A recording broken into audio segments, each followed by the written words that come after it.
الغاء الهبوط عشان الاسماعيلي الننوذ بتاع الدولة يا عيني هيهبط، فقرروا يلغوا الهبوط الموسم ده.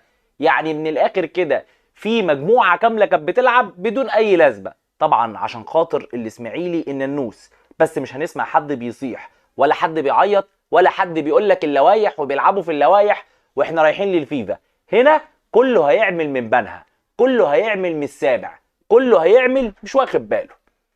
والمتحدث الرسمي لنادي الزمالك واخوه من الاخر كده بيلخصوا العقليه الزملكاويه في مكالمه تليفونيه: انت ما تعرفش انا ابن مين. المره دي بقت انت ما تعرفش انا اخو مين. واخيرا المصريه للاتصالات او اتصالات مصر، اسف مش المصريه للاتصالات، اتصالات مصر النهارده هقول لك لما كلمتهم قالوا لي هم عوضوا الزملكاويه بايه، لان فعلا في تعويضات للزملكاويه هتعرفها مني في اخر الحلقه. تعال نبدا سريعا ونتكلم في قصه الاسماعيلي. النهارده شفنا اجتماع الرابطه اللي اجتمعت فيه كل الانديه ما عدا حرس الحدود والزمالك وبيراميدز. ما حضروش الاجتماع، او يعني الزمالك وبيراميدز انت عارف احنا الاتنين بنعمل كل حاجه سوا، فده مش هيروح، فانا مش هروح. ممدوح عيد بيؤمر الزمالك ينفذ، ممدوح يقول ما تروحش يا زمالك مش هروح يا زمالك. المتضرر من خصم الثلاث نقط هو بيراميدز. طب الزمالك ما راحش ليه؟ الزمالك هو المستفيد الوحيد من القصه دي. يعني الاهلي خسر الثلاث نقط بتوع ماتش الزمالك، وبيراميدز عنده الازمه بتاعت انه لو كانت خصم 3 نقط اخر الموسم كنت انا استفاد ال3 نقط اللي اتخصموا بتوع الزمالك، لان هو مستفيد ان مخلي الفرق نقطتين. ما هو الاهلي لو كان كسب كان الفرق 5 فالدوري خلص، فهو مستفيد. وكمان بقى هو عنده ازمه ان لو كان اتخصم ال3 نقط بتوع اخر الموسم كان يكسب الدوري في الوضع اللي احنا فيه، فمتضرر. طب الزمالك لا والله، هو ممدوح قال لي انا ماليش فيه، انا اي حاجه هكيد في الاهلي انا معاها، انا بتاعت ممدوح، ممدوح يقول لي شمال حاضر، احنا بنعمل كل حاجه سوا فتمام. طب الاسماعيلي والهبوط وهنلغي، قال لك لا. طب احنا السنه اللي جايه الانديه هتلعب، احنا المفروض بنقصر حجم الدوري عشان الموسم ينتظم ويبقى ليه شكل منتظم زي كل دوريات العالم، فبنعمله بشكل مجموعتين ومجموعه واحده ولا مجموعه وقصه كده. وناس بتلعب وناس بعد كده تقول لك انا لعبت كل ماتشاتي بره، وناس تقول لك ده انا لعبت كل ماتشاتي جوه وقصه. طب ليه الفيلم ده؟ قال لك فاحنا هنزود عدد الفرق. طب اللي احنا هنقصره في عدد الاسابيع نزوده بعدد الفرق. قال لك احنا هنصعد 3 فرق بس السنه الجايه هيهبط 4 ويصعد 3. ايه يا جماعه العجن ده؟ كل ده عشان خاطر ننقذ الاسماعيلي. قال لك اصل الاسماعيلي وغزل المحله والانديه الجماهيريه. مش الانديه الجماهيريه لعبت وما ادتش وخسرت. طب انت الناس اللي صرفت وتعبت وكافحت انت كافئتهم بايه؟ يعني انت كافئت اللي لعب؟ طب ما كانت كل الفرق السنه دي ما لعبتش بقى، وكانت كل الفرق ما قتلتش نفسها، وكانت كل الفرق ما بذلتش مجهود، وكانت كل الفرق اللي جابت محترفين وصرفت لا جابت محترفين ولا صرفت. شيء غريب وعجيب ومريب، ولكن هي دي الكوره في مصر. وزي ما لغوا قبل كده هبوط الزمالك للدوري الدرجه الرابعه وتم حل اتحاد الكوره زي ما قال الاستاذ عبد المنعم عماره قبل كده، المره دي بيتم الغاء الهبوط لانقاذ الاسماعيلي من الهبوط. وهو السؤال بس الموسم الجاي لو الفرق اللي طلعت دي وبرده الاسماعيلي وغزل المحله كانوا من ال3 فرق اللي هيهبطوا هتعملوا ايه؟ يعني اصل هو بيقول لك اصل احنا عشان ما طب افرض الاسماعيلي وغزل المحله الموسم اللي جاي كانوا برضو في فرق الهبوط، ماذا سوف يحدث؟ هتعمل ايه؟ هتطلع برضو 3؟ هتخلي الدوري 50 فريق يعني؟ ولكن مش هتسمع حد بيتكلم ولا حد هيقول لك لوايح، بالذات كيداهم والبت بتاعت ممدوح. ده الجزء الاولاني. نيجي للجزء الثاني وهو المهم. طبعا كلنا شفنا قصه اعلان اتصالات و عربيه الاسعاف ام خطين حمر والمجنون قصه كده. ولكن سيبك من الشكل بتاع التحفيل والهزار، شكل التحفيل والهزار قلناه واتكلمنا فيه. في احمد غمري كلكم عارفينه، الاهلاوي اللي كان في برنامج الاهلي خط احمر وحاليا خارج القناه وله صفحته وله كل حاجه، كان اتكلم في موضوع مهم جدا، وكان بيتكلم ان الناس محتاجه تتكلم في الموضوع ده، وهي نقطه فعلا بتلخص العقليه الزملكاويه. طول عمرنا زمان كنا بنعرف ان ممكن يتقال مثلا انت تعرف انا ابن مين، وابن انا ابن مين. دي كانت بتتقال لما حد يكون يعني ابوه ذات سلطه او ذات منصب بقى، وزير بقى، قاضي، يعني انتوا عارفين الدنيا في مصر اللي بيبقى معاه الوظائف دي بيتباهى بيها وعياله بيقولوا واولاد عمامهم بيقولوا. اتفاجئنا بان المتحدث الرسمي، اخوه المتحدث الرسمي، بيعمل مداخله تليفونيه بيكلم فيها حد من شركه اتصالات عشان عايز يغير الخط، فبقول له انت ما تعرفش انا ابن مين؟ انا اخو المتحدث الرسمي. حصل لي الرعب، يعني ايوه اعمل ايه؟ يعني انت اخو المتحدث الرسمي نادي الزمالك، يعني ايه الخوف في ده؟ او ده يخضني في ايه؟ وانا عايز اغير خطي ومش عايز اغير خطي، وبعد كده ابتدى يشتم ومين الحيوان اللي عامل اعلان، مش مين الحيوان. وبعد كده طلع المتحدث الرسمي احمد سالم قال لك ايوه انا ده اخويا فعلا وهو اللي عمل، وانا مع مقاطعه هذه الشركه. وغمري سال سؤال مهم جدا واتكلم كلام مهم، وانا ذكرته لان هو اول من اتكلم في الموضوع ده واتكلم في القصه دي. المتحدث الرسمي احمد سالم طلع قبل كده في قصه المقاطعه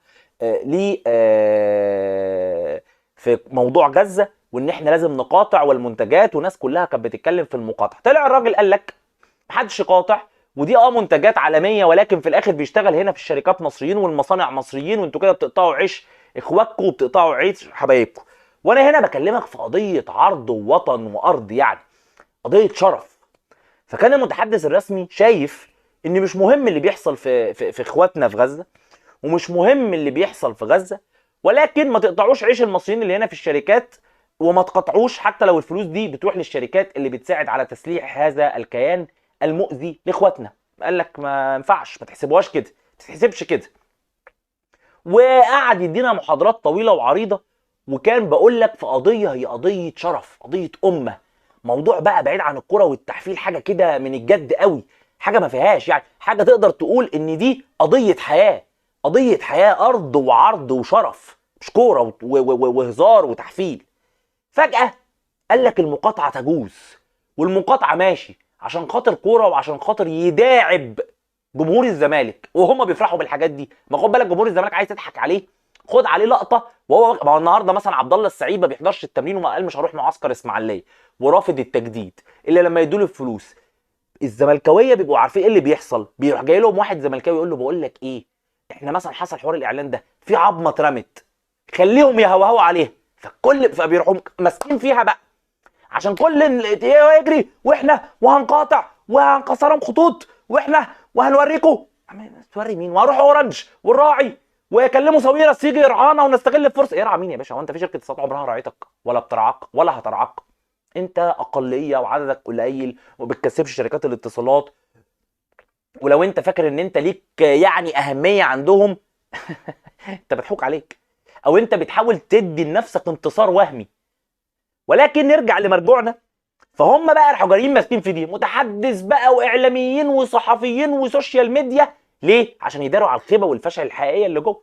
بقت هي الازمه ان في اعلان وفي واحد لابس ابيض وعربيه بخطين حمر، انتوا كده بتستهينوا بالزمالك يا فندم. طب احنا ما عملناش الاعلان، والاعلان ما كانش اتعمل، والاعلان ما كانش يزيد، ده كان هيغير من الواقع شيء، كان هيغير من الحقيقه شيء، كان هيغير من ان انت خارج بموسم صفري شيء، هيغير من ان انت مش بتشارك في افريقيا بقالك 3 مواسم شيء، هيغير من ان انت معاك فرقه مهلهله شيء، هيغير من ان انت عندك ديون اكتر من عدد شعر راسك شيء، ولا حاجه ولا اي حاجه. ولكن هي دي العظمه. لكن بقى المتحدث الرسمي هنا وهي دي المصيبه، انه في قضيه الكوره شاف ان المقاطعه عادي. طب هي طب شركه اتصالات دي، يعني اتصالات مصر دي، مش ممكن يكون او مش ممكن عدد الموظفين اللي فيها المهول ده اكيد ما فيهوش مصريين زملكاويه مثلا. فلو مثلا احنا هنفرض ان الزمالك نجح والشركه دي هتتقفل وهيتخرب بيتها، طب والزملكاويه اللي بياكلوا عيش فيها ده بنفس مبدأه هيروحوا فين؟ طب هل اورنج مصر دي اللي انت هتودي ما فيهاش اهلاويه مثلا؟ نجيب ساويرس ده ما هو اهلاوي وعنده شركه من شركاته من الشركات المشاركه في انشاء استاد النادي الاهلي. فانت بأني عقل؟ يعني انا مش قادر افهم الناس دي، مش قادر افهم الكونسبت ده. ولكن هي دي خطوره، او هي دي ملخص عقليه الزملكاوي. خد بالك اخو اللي بيتكلم ده بيقول ان هو دكتور، وهنا بيتاكد المقوله اللي انا دايما بقولها: يبقى الانسان عاقلا حتى ان تاتي سيره الزمالك. هنا مخه بيقفل بقى، هنا مخه بيتشال، هنا مخه بيبقى مش موجود مهما على شانه. انا اتعاملت مع زملكاويه يا جماعه على مدار حياتي مرتاحين ماديا، متوسطين ماديا، ربنا مش كريمهم ماديا، على اعلى الدرجات العلميه، على درجات علميه متوسطه، على درجات علميه عاديه، على ناس مش متعلمه، على مستوى ثقافي وعلمي واجتماعي من اعلى المستويات ومن متوسطه ومن كل تعاملت مع كل الطبقات التي تمثل نادي الزمالك. اقسم بالله ان كلهم مجرد ما بتيجي سيره الزمالك نقطه، هنا انتهى، هنا العقل مش موجود، هنا خلاص انا مش هفكر، انا هنا حافظ جمل ورص كده: احنا مظلوم، انا مقهور، انا مطحون، انتوا نادي الدوله. هو كليشيه واحد بيتقال بيتوزع، هو بيتولد بيطعموه له، عشان ده المبرر الوحيد انه يشجع هذا الفشل ويشجع هذا الكيان. فالمكالمه دي وتعليق احمد سالم بخروجه انه يقول كده، وفكره المقاطعه اللي كان بيتكلم فيها، وان هو يبقى بيعاند وبيقول مش عايز المقاطعه في عز قضيه امه وشرف، يشوف ان المقاطعه لا ما تتعملش عشان ما الاقتصاد والمصريين اللي شغالين، ويجي في قصه تافهه هي قصه الكوره، قصه الهزار والتحفيل، لان في الاخر الكوره مش قضيه حياه، يقول قطعه ومش مهم. هنا ده بيبين لك قد ايه الناس دي مدلسه، قد ايه الناس دي ما عندهاش مبدا، قد ايه الناس دي ممكن تبقى بايعه قضيه فيها شرف وارض وعرض، وتبقى بتتصدر في قضيه فيها تفاهه وكره وتحفيل. دي ملخص العقليه، المكالمه والرد اللي بياكد انه تعرفش انا اخو مين، ادينا عرفنا انت اخو مين. ده بالنسبه للقصه دي، ودي اللي اثرها احمد غمري. نيجي بقى للجزء الاخير، شركه اتصالات. طبعا اتصالات بس عشان الامور تبقى واضحه هوضح لك كام حاجه كده سريعا وبعدين هقول لك المكالمه. شركه اتصالات اللي انا عملتها معاهم عشان افهم، شركه اتصالات او اي شركه محمول في مصر، لو انت طلبتهم او انت رحت قدمت طلب انك عايز تغير الخط بتاعك، الخط بتاعك ما بيتغيرش في نفس اليوم، ده كذب، ما ينفعش. لان انت بتقدم الطلب، وبعد ما بتقدم الطلب، زمان كان ليه طريقه ودلوقتي زمان كنت بتروح الشركه بتاعتك تقول انا عايز اقدم طلب، خلاص. فالشركه بتاعتك دي كانت تقول لك طب هنقدم الطلب، بتملى بيانات كده، يقول لك يومين ثلاثه وهنكلم وبتاخد رقم، الرقم ده بتاخده تروح للشركه الثانيه. وكانوا هم في خلال يومين ثلاثه دول بيكلموك يقدموا لك عروض. اي شركه في اي وقت هتقول له انا ماشي، هيقول لك انت هتاخد عرض. وده الكلام ده حصل معايا من 15 سنه في فودافون. كنت عايز انقل وطلبوني طب بص هنخلي شهر عليك وشهر علينا، وقعدت مثلا بتاع 6 شهور، هم سنه، هم شهر يدفعوا لي الكارت، والشهر اللي بعده انا ادفع شهر عليهم، يعني 6 شهور انا ما بدفعش حاجه. وبعد كده برضو فضلت نفس المشكله وغيرت من فودافون خالص من زمان. اي شركه هتعمل كده. في الجديد لو انت عندك مشكله ورحت، بتروح على طول مش لشركتك بقى، بتروح للشركه انت عايز تغير لها، وهي اللي بتقدم الطلب، وبيروح الطلب ده لشركتك، شركتك بتكلمك بتقدم لك عروض، هنديك خصم، هنديك اوفر، هنديك بوينت، هنديك فواتير، ايا كان بقى انت خط او فاتوره، بيفرق وحسب طبعا استهلاكك وحجمك كعميل عندهم. ده العرف في شركات الاتصالات، واي حد في اي شركه يقدر يعمله، ما فيهوش اهلي وما فيهوش زمالك وما فيهوش مش عارف. طيب، فالنص اللي بيتقال من الزمالك النهارده او من الزملكاويه النهارده كذب باين، لا يقدروا يحولوا في نفس اليوم ولا في نفس اللحظه، والحوار ده اجراء بياخد من 3 ل 4 ايام عمل. فاللي بيتقال النهارده ده كله كذب، والناس بتقول احنا غيرنا خطوطنا النهارده، ده كذب. الصور اللي نازله على النت دي كلها صور معموله بالاي اي، فدي كذب، ولا كان في زحمه ولا كان في نيله. طيب بالنسبه للارقام والاعداد اللي طلعت ان 750 و850، هذا كذب وكذب باين، لان محدش يقدر يطلع المعلومات دي الا شركه اتصالات نفسها، لان شركه اتصالات نفسها دي بيانات بقى وتقارير يوميه كتير جدا. طب شركه اتصالات كسبت من اللي حصل ده؟ طبعا كسب من اللي حصل ده. اعلان نزل اقل من 3 ساعات مصر كلها بتتكلم عنه، مصر كلها بتتكلم عنه، كل اللي يعرف الحوار واللي شاف الاعلان واللي ما لحقش يشوفه بيتكلم عن الحوار وعرف القصه. والاهلاويه بالعند، طب انا عندي خط، طب انا هنزل اشتري الثاني، طب انا هنزل اشتري الثالث، طب انا فودافون ده انا هروح اتصالات. فهو التقرير لما يجي لك لازم تبقى شايف اللي خرج من عنده كام، او طلبات الخروج كام، لان ما حدش خرج لسه، وطلبات الناس اللي اشترت جديده عشان تقول انت بتخسر ولا بتكسب، والناس اللي فضلت زي ما هي. فطبعا كل هذا هزي وهري وافتراء وتدليس في محاوله ان انت تشوف انك ليك دور او ليك اهميه. حتى اللي نزل من المصريه للاتصالات قال لك بيان اعتذار، مش بيان اعتذار، بيان توضيح. احنا لا نقصد حد ولا جبنا سيره حد، يعني حتى ما جابش سيره نادي الزمالك، هو ما جاب سيرتك، وبيان على ظهر احمر اللي هو اللوجو بتاعهم بتاع الشركه، وحاجه كده انت لا موجود ولا مش عارف مين. طب المكالمات اللي احنا سمعناها ان يا فندم طب اصبر، طب هنعمل لك ده لو انت اصلا ما كانش فيه الازمه دي وانت في شركه، لو انت دلوقتي في فودافون وعايز تروح اورنج، كلم بتوع فودافون قول لهم انا عايز اروح اورنج، هيقول لك طب اصبر، طب هنشوف لك، طب حاضر هنقدم لك الطلب، وهتلاقي كمان يومين 3 حد بيكلمك من فودافون لاورنج او من اورنج لفودافون، عشان بس الامور تبقى واضحه. فاللي بيحصل ده محاوله انتصار وهمي، انتصار وهمي. هل الاعلان وصل للناس؟ وصل، وده المقصود. هل الاعلان عمل ضجه اعلاميه؟ عمل ضجه اعلاميه ومصر كلها بتتكلم عنه. هل اتصالات كسبت؟ اتصالات كسبت. طب اصل هيمشي كام واحد زملكاوي؟ ما يمشي، ما يمشي كام واحد؟ طب ما هو في ناس بتمشي من غير ما يحصل الحوار ده، فهيمشي كام واحد يعني؟ واحنا هندخل قصادهم كام واحد؟ وبعدين في عقود في اتصالات بتبقى اسمها عقود كوربريت، اللي هي عقود الشركات. عقود الشركات دي عادي جدا، هو ممكن كل يوم يكون بيزود في شركه 100 200 خط في كل شركه، عادي جدا. في 100 200 خرجوا، بتاع السيلز هيكون دخل من شركه ثانيه 100 200. يعني الموضوع مش زي ما انتم متخيلين، او مش زي ما الزملكاويه بيحاولوا يقولوا انهم انتصروا انتصار عظيم واحنا لينا دور ولينا قوه ولنا اهميه. انت لا ليك دور ولا ليك اهميه ولا حد بيعمل لك حساب، لان انت لو ليك دور وليه اهميه وحد بيعمل لك حساب كانت اي شركه من شركات الاتصالات رعايتك او اهتمت ان اللوجو بتاعها يبقى على تيشيرتك. ده ما حصلش غير لما فودافون كانت بتلعب الدوري المصري، فكان على تيشيرت كل فرق الدوري المصري.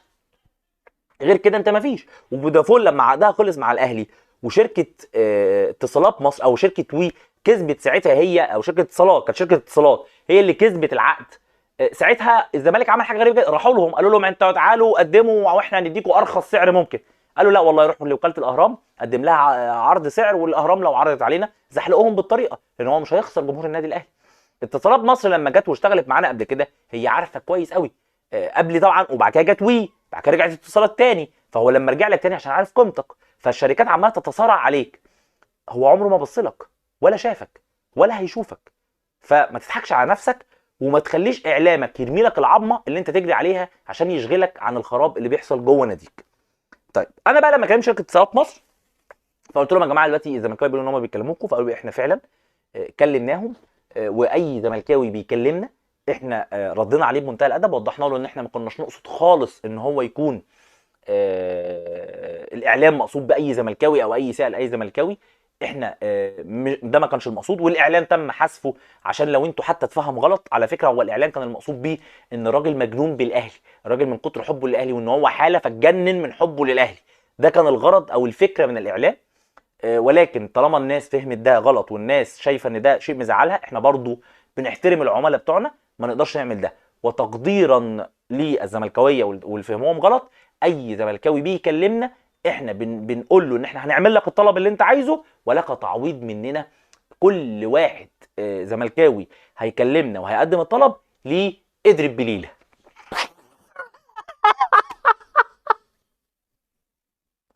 فهيعمل لك طلب تحويل الخط وهيديك قدرة بليلة تعويضا على نفسيتك وتعويضا على الموقف اللي انت فيه. فانا عايزكم ما تكبروش المواضيع ويبقوا عارفين حجمكم عادي، ده مش عيب ولا يقلل منكم. انت مش الشعبيه الاكبر، الاهلي هو الشعبيه والجماهيريه الاكتر اللي بتتخانق عليها او بتتزاحم عليها الرعاه. ده حجمك، انت مش قادر تصدقه، دي مشكلتك. عايز توهم نفسك بانك انتصرت انتصار وهمي، يعني مبروك، انت شايف ان انت كده كسبت، تمام يعني تمام. لو انت شايف ان ده هيهديك وهيحسسك تمام، حسه، ما اقدرش امنعك من الاحساس. بس بلاش بقى ضرب ارقام وضرب صور اي واللي انتوا تحكيم بيه على نفسكم ده، عشان في الاخر مفقوس. يعني اطلع قولوا واحنا هنصدقك، احنا انتصرنا، احنا جامدين، احنا خسرنا الشركه، ماشي واحنا هنصدقك، من غير ما تذكر ارقام بقى، من غير ما تحط صور فيك، عشان منظرك وحش جدا ومفقوس جدا. وما تنساش وانت بتغير الخط تاخد قدر بليله تعويضا على نفسيتك. ويبقى السؤال الاخير بس، دلوقتي عربيات الاسعاف كلها عليها خطين حمر، ابيض وخطين حمر. فدلوقتي لا قدر الله وربنا ما يكتبها على حد، لا قدر الله وربنا ما يكتبها على حد، لو في حد عيان او تعب وزملكاوي ولا قدر الله اهله محتاجين يجيبوا له عربيه اسعاف، فهل مش هيركب عربيه الاسعاف ام خطين حمر عشان هفكره بالاعلان، ولا هيعمل ايه؟ ولو المسعف اللي هو هيكلمه بقى شايل خط اتصالات، هل هيطلبوه ولا مش هيطلبوه؟ هنا ده سؤال مهم. ولكن يعني فعلا الله يكون في عونهم، ربنا يعني الحمد لله الحمد لله على نعمة العقل، وسبحان الله يعني له في ذلك حكم. شكرا لكم وشكرا لمتابعتكم، وما تنسوش تعملوا متابعه على الفيسبوك، سبسكرايب على اليوتيوب، واللايك والكومنت والشير وتوصلونا للغير. واوعى تنسى وانت بتقدم طلب نقل خطك من اتصالات كزملكاوي، الشركه اعلنت تعويضها بقدر بليله عشان تنسيك اللي حصل في الاعلام. سلام.